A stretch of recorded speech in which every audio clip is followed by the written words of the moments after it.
episode of Voices of Inclusive Research podcast. I'm your host, Dr. Ren, founder of Diverse Research Now. And today we will hear the voice of Ms. Carla Preyer. Carla is a speaker, caregiver advocate, and the founder of From the Salon Chair to Self-Care, a movement devoted to helping women caregivers find strength, balance, and healing in the midst of caring for others. Carla was married for 22 years to her beloved husband, Patrick, who bravely battled Lewy body dementia for 8 years. She is featured in the acclaimed documentary, Facing the Wind, which chronicles the lives of two women caring for spouses with progressive dementia. We are so excited to have Ms. Carla here to talk about her lived experience as a caregiver and the important work she's doing today. So let's jump right into this important conversation. How are you doing, Ms. Carla? I'm doing great, really well. Thank you so much for having me. Of course, thank you for coming on and using your voice. This is why we were created, to hear voices like you. So tell us a little more about yourself and the work that you're doing today and how you got there. How I got here.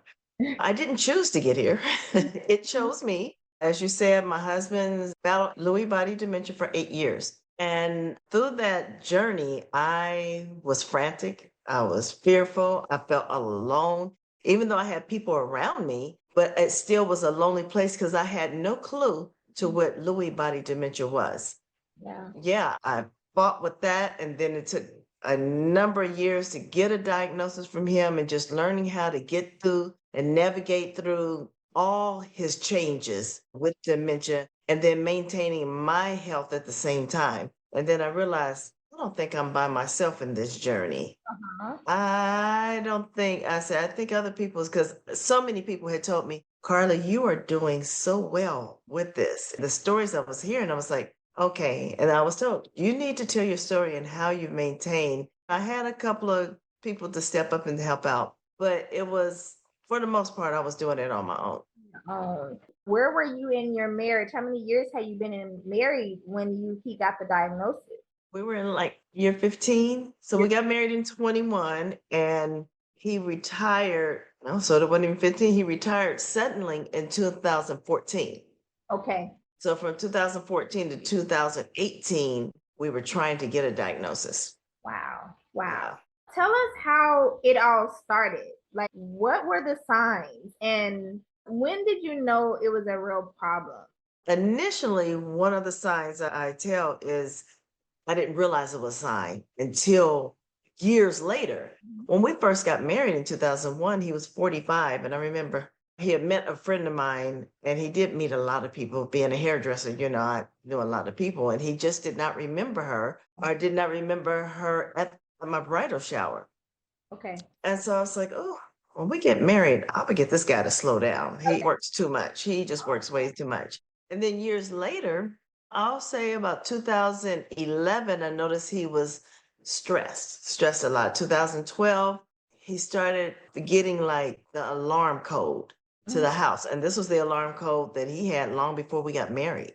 Those type of things. Yeah. And then he was starting to be suspicious, paranoid, wanted to make sure I was okay. Nothing was going to happen to me. Or he had cameras all around the house, super paranoid. Yeah. So those were the first couple of signs. Okay. And then tell us about the journey of getting a diagnosis, because so many people in our community have this same story about the delay in diagnoses or even misdiagnosing. And I know that Lewy body dementia can look like a lot of the other dementias, like Alzheimer's or Parkinson's. What happened there? In 2012, so it took 4 years, but in 2012, he would have like tremblers with his hands, just quick tremblers. And then I remember going home like in February to Indianapolis, that's my hometown, and he fainted on the plane. So we made it there, he was okay. But on the same vacation trip coming back to Sacramento, he fainted again on the plane. Okay. They turned the plane around and took us back to Indianapolis. They admitted him into the hospital. He was there for 2 days. And then we caught the train back to Sacramento. Okay. So it was the tremors. standing up too fast, his blood pressure would shoot up and he would faint. Mm. So yeah, those were the first couple of things. Yeah, and I noticed like certain things like his gait was off, or trying to line up things, or trying to use a screwdriver. He couldn't quite line the screwdriver up to the screw, things like that. Okay. Okay. And what was the doctor saying? How did it take long to get the diagnoses because the doctors were telling you so many different things, or what was happening with Kept saying early impairment, mild impairment, cognitive impairment situation. MCI, mild MTI. cognitive impairment? Yes, they kept saying that. And I kept telling them, okay. In the beginning, I was like, okay. But a year and a half, 2 years into it, I said, no, this is more than mild cognitive impairment. Something is going on. And so then what I started doing, I started videoing him. Okay. Different things that he would do that was just way off, like hanging up his clothes. I took a pictures. The way he's hanging his clothes up was totally off. Piling clothes up, his shoes and clothes up in the corner, things of that nature. Those were the main things, stuff like that. And a lot of people, when they kept saying that, I was like, no, this is more than that. More. Yeah. So finally, after about 3 years, 3.5 years, I took him out of the network and took him to Stanford. And they did this research studio, and they did the test on him, and they said clearly, this is dementia. They didn't know what it was. And so I took those findings back to his doctor, and then that's when they ordered a PET scan. Now, mind you, all this time, 4 years had passed. So they had never ordered the PET scan. No, and I did not know to order a PET scan. Exactly. You did not know. Oh my goodness. I'm happy that we're talking about this, because the PET scan is really the only way to see. I think it's even more than an MRI. MRI is not even able to see that deep into the brain. The PET scan is where you see the buildup. Because even with, I have a lot of knowledge in Alzheimer's disease, and so I know that you have these amyloid plaques and tau tangles for Alzheimer's, but it looks different in Lewy body dementia, and so the PET scan would definitely be the thing to show that. Exactly, and it did show quite a bit. Okay. Yeah, so that was a journey. And so that's how you got the diagnosis. You end up having to take him out of network, going somewhere else because no one was listening. And he was pretty young, wasn't he? How old was he? He was 58 at the time. Wow, yeah, and that's another thing that they're thinking, oh, he's young. Because at least with Alzheimer's, the number one risk factor is age. And usually the studies are usually looking at people older. We really need to look at people earlier and to really think about prevention. And it sounds like you didn't know, but some of these things might have started even before you guys got married. Most definitely. I said that I really felt that he had Alzheimer's when we got married, because the understanding is that Alzheimer's is in the brain, like it can be in there 10, 15 years before we notice it. Yep, 20 years. 10 to 20 years before they could see it. Which is why now we're doing studies to get people to this PET scan so we can see what's going on in the brain. And you said that at Stanford, you said something about how they diagnosed him. Was it a study or was it just their like standard of care? It was just the regular test. What's the test called? Where they draw and remember? The cognitive testing? Yes. Okay, so he did that. So now they had never done the assessment in the network. Yes. Yes, they did. Oh, yeah. Because I remember sitting there when he was being tested, when he was doing that to remember the clock and this and another. I was there and sitting behind him because I was trying to do it myself. I'm like, oh, that one is tough. And I'm like, okay. And I'm watching it and I was like, so I remember that. It was definitely at his original doctor. Okay. And then because it had diagnosed him with the MCI, so they must have had to do the cognitive testing to at least diagnose. Exactly. Now, was he on any treatments? What was before you got the diagnosis of Lewy body, what was the treatments he was on? It went from mild cognitive impairment straight to Lewy body. And so before that, we got the treatments. They had him in anger management. Okay. Yeah, anger meant because he was stressed and he was angry. And I did find out later, literally just found out like a month ago, someone that used to work with him noticed something. And she just told me just to about maybe a month ago. And she's worked in the operating room with him. But it was interesting for the things that was happening to him, and no one was saying. I took that findings, they had to dig deeper because someone else is on board now. And that's one thing, if nothing else, get a second opinion. Don't just take what one doctor says, get a second opinion. Right, that's right. Since it took so long to get the diagnoses, of course, once you got the diagnoses, did anyone ever approach you about research in this area? By that time, it's too late. 4 years into it, the research, my understanding is that's a little late. I mean, I think it just depends on the study. Some studies are out there for like late stage disease. I'm just wondering if anyone even ever approached you. I'm finding out in this work that's a lot of the problem is that you're not even aware that there's studies out here and you are never even approached. You know how I found out about research and studies? After the social worker told me about different support groups I could go to, I dived in. I was in 5 different support groups, and one of them was the Lewy body support group that ended up in Facing the Wind. And that's where I found out about the SIN1 test and this and another. But by that time, it was too late for that type of test. Wow. At that time, a lot of doctors were not doing the SIN1 test. Yeah. See, but I found out through support groups about it. Okay. Yeah. Okay. And there were in the support groups, there was someone talking about it, or were they in the research studies? Or one of the ladies, her husband was in the research study. Yeah, we had a girl in there. We called her the doctor of the group. She was not a doctor, but she was in the medical field, and she informed us on a lot of the things, the research that was going on, and would share with us. Actually, when Patrick went into the hospital, he had a seizure standing up, fell and hit his head. And so when he went in the hospital, we all, whenever our husbands was like at the end, we were calling that particular caregiver because she was so well studied. So that's how we learned. Yeah, I'm glad that you brought that up because our organization is all about bringing awareness to these studies. And because we understand that, yes, some people might be hesitant, but then others might welcome a study, especially if you're battling a disease. And even if the study doesn't work for them, some people just want to be a part of science, finding the answer. So one of the things we are looking into is approaching support groups to bring awesome. To just bring the education to the support about the possibility. And so do you think that would be a good idea?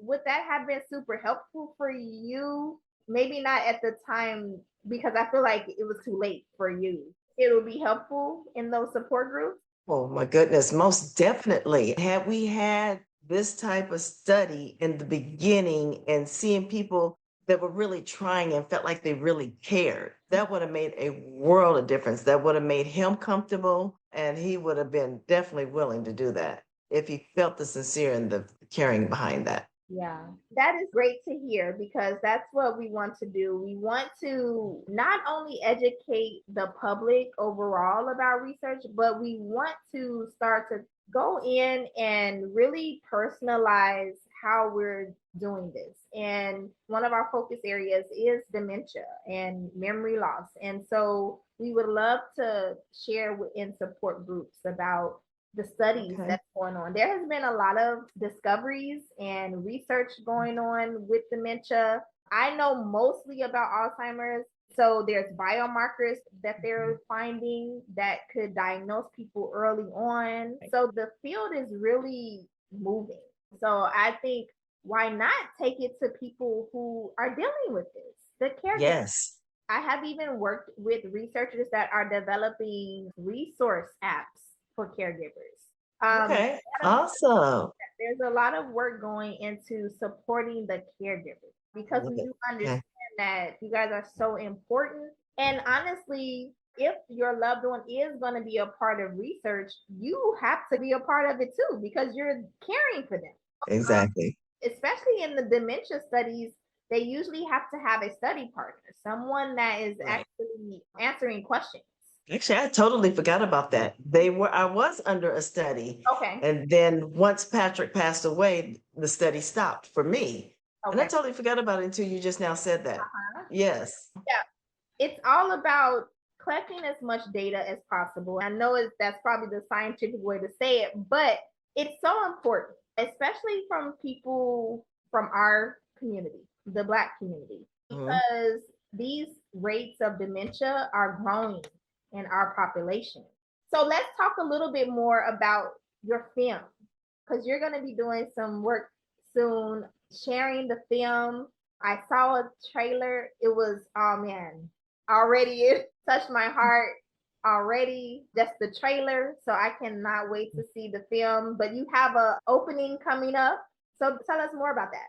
So we're bringing the Facing the Wind to Sacramento on May 3rd, just a little over a week now. So the film, like I said, it's about a support group where it was like 20, it started out with like 25 of us, and then it narrowed down to like 5 of us, and then to the 2 couples, Linda Sapula, and then myself and Patrick. And it's about love, resilience, and thriving, not survival, but thriving. I'll say that. It's a very inspiring movie. I am very much proud to be a part of this. The directors and the producers were amazing. They filmed for like 2.5 years. This was like 2.5 years.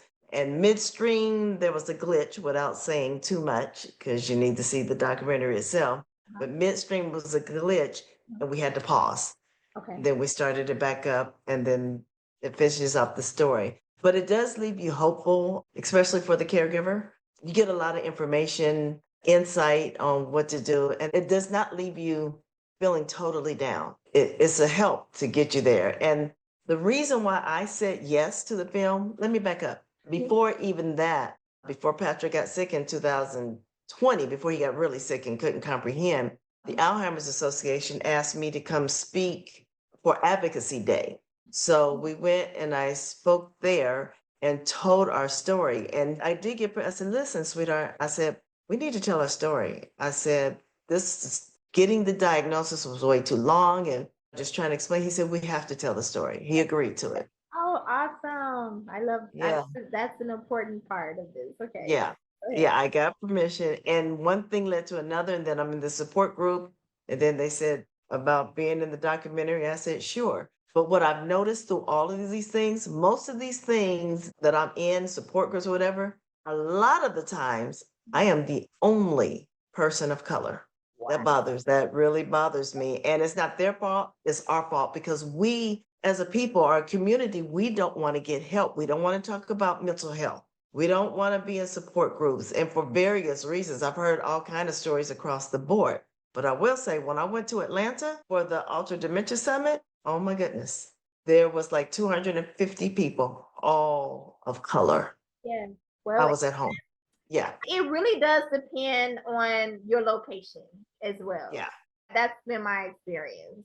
Yeah. It depends on your location. And also, you're so right. We also have to change how we think as a community as well. Right. And Mm-hmm. sit back and just deal with it at home in silence. That's what we do.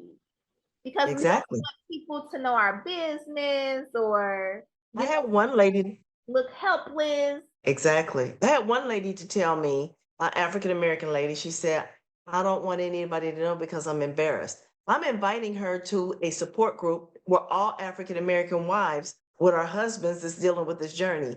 And she was too embarrassed to come to a support group. And I didn't understand it. people are there in your situation. Wow. And at that moment, by that time, Patrick had already passed away. And so I'm in my grief. So I'm learning to still care for myself. People see me as a strong woman and I'm doing this and the other. I am grieving. I'm just not an openly grieving person. And so I am careful about keeping other people's grief around me. So there I will retreat and step back and take care of me. Yeah, but I still try to help because when I hear someone new coming in, someone new getting a new diagnosis, I literally feel the fear. They don't know I feel it, but and it might be just the fear that I'm picking up that I had back in 2018.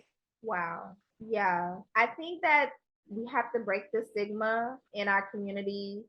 The more we talk about it, you using your voice, our organization using the information we have, the education we have to share out, like we're going to continue to do that. And I think it's just, we just have to keep going. We just have to keep going, keep putting the information out, and hopefully we help as many people as we can. It really helps when people see people that look like us. Yes, this is That is a huge factor. Is we need to see people that look like us. It feels safer. It feels familiar. the thing, Carla, that I find, and I've been hearing this. So, look, I've been in research for 20 plus years, and this is what I hear all the time. And doctors, researchers, these institutions know this, okay? The thing is, they don't understand. It's hard for other people to understand why that is so important, but and It just is, and for various reasons. it just is. And so, Uh-huh. to hear us and listen and take action. Exactly. Because there's plenty of us in our community out there that want to do this work and that want to help our community. Hmm. So, yeah, it's not like you can't find someone from our community that can do this work. You can. You Yes, exactly. can. Exactly. We said that. That's a great message. And Great. I will say, just since I've been in this film, because like I said, I have been the only person of color, but now that I've been in films and I'm getting phone calls, I'm getting phone calls from us. Okay. Good. That is just warms my heart. I Good. was like, okay, here we are. I didn't know where you guys were. Yeah. I just did not know it existed. Yeah. But now that I'm getting connected, I will be sharing everywhere I can. There's many places that of people of color that's doing the work. Yes. And speaking of that, we hope that we can get you here to Los Angeles soon to view the film in the community with us and have a discussion afterwards. So I am working on that. I've always Awesome.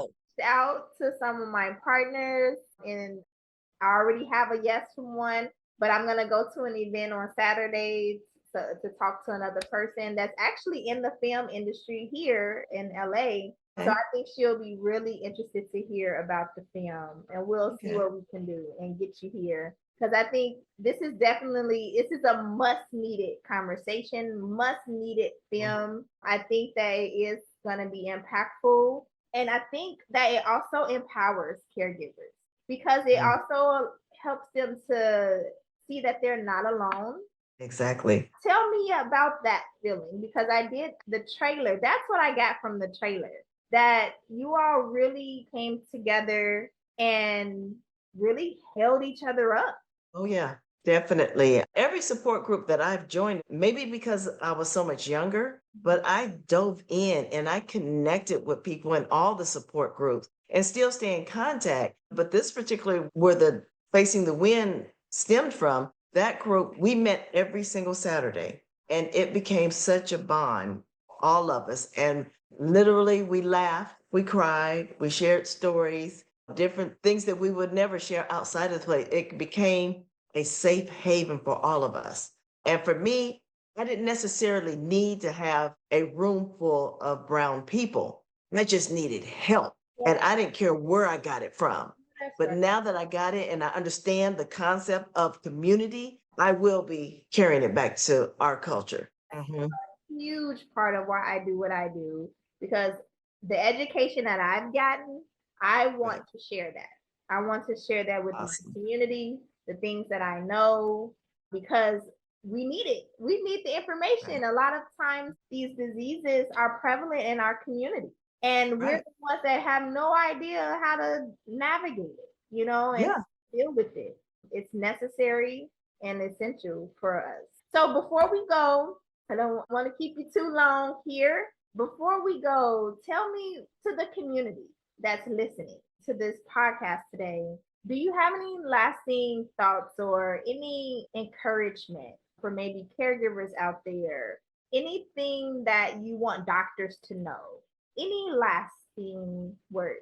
I would love to see more as I was a part of to getting a bill passed for the doctors to get an earlier diagnosis for dementia patients. I was testified on that. But doctors to more work with the caregiver. Yeah. We're here with the loved one day in and day out. Hear us. I know you have to talk to the patient, but we're here. Hear what we're saying. Hear what we're noticing. Ask the caregiver to do the blood pressure and report that weekly, daily, weekly, whatever you need to do. But work more with the caregiver so we feel that we're heard. Yes, I love Mhm. it. And that is exactly what we try to do with our events. The different events that we have, we are doing education about different health conditions, and we try to have them in the evening or at times where we really want to be convenient to Right. the entire family, because we understand that patients are not going through this alone. Like you said, it's really the caregiver and then maybe even some extended family. Sometimes you have multiple caregivers. With my family, my grandmother's now, she's still my grandmother, my big mom, we call her Big Mom. She's still trucking along here. Okay, she I know love everything, it. she remember everything, but she has some things that she has to be cared for. She has 8 children, and they all help her in the caring for her. So sometimes there's multiple caregivers. That's why I think it is so important to talk to the entire family when Right. Exactly. you're giving information out, when you're having these events. Don't just tailor it to patients. Like make it Right. a family thing. Bring A community thing. a community. Yeah. Most definitely. And because the patient is not going to make that decision on their own if they are going to get involved in anything. They Exactly. have to talk to the caregivers. It's essential for sure. I'll say you don't have to do this alone. Matter of fact, I would even say don't even try to do this journey alone. Get help. Stay in support groups. Stay on the doctor. Get on that portal with the doctor. This is a journey you should not do alone because it's tough. And I was a young woman starting out with this, and I did everything I could to keep my health up because without us, our loved ones would be lost. That is such So, an important part too, the caregiver, because that's what happens, right? You fall off of on taking care of yourself. exactly. That's a challenge too, I'm sure. Trying to take Oh, care yeah. of yourself while you're caring for your loved one. And so what I did as far as like even exercise, I would include Patrick in my exercise program. Okay. So we walked together Yeah. 2 and 3 miles every day. Yes. We exercised. And then when he got to the point where he wasn't exercising well, I exercised before he woke up Yeah. really hard. And then I would tinker around and exercise with him once he woke up because he still needed to move as well. Exactly. Exactly. Mhm. That was awesome. Really intentional. You have to really be intentional about this. Of course, I'm a mother, but other than that, I don't really know what that's to Right. be a caregiver of a loved one that is actually sick. But I love that because I do think you have to be intentional with your time and when you are in that position. Yes, definitely. Definitely. Thank you so much. I really appreciate your voice. I cannot wait to meet you in person. I hope that the documentary does well. I think you already said that it was doing pretty well. Yes. And hopefully we'll see it on Netflix soon. Yeah, they're definitely trying to get in. I know Netflix, Hulu, ARP had it for a 48-hour period. So they are going for the heavy hitters. So we'll see. We look that it's needed. It's needed. So I'm Very much so. glad it goes far. And of course, hopefully this podcast episode will help with that and everything. So thank you so much, Carla. I really appreciate it. And we hope you have a great evening and we'll talk soon. Okay. And thank you so much for having me. And thank you so much for the work that you're doing. It is so needed. And I'm just elated to have met you and see what you're doing. Thank you. Okay. Bye. Bye bye.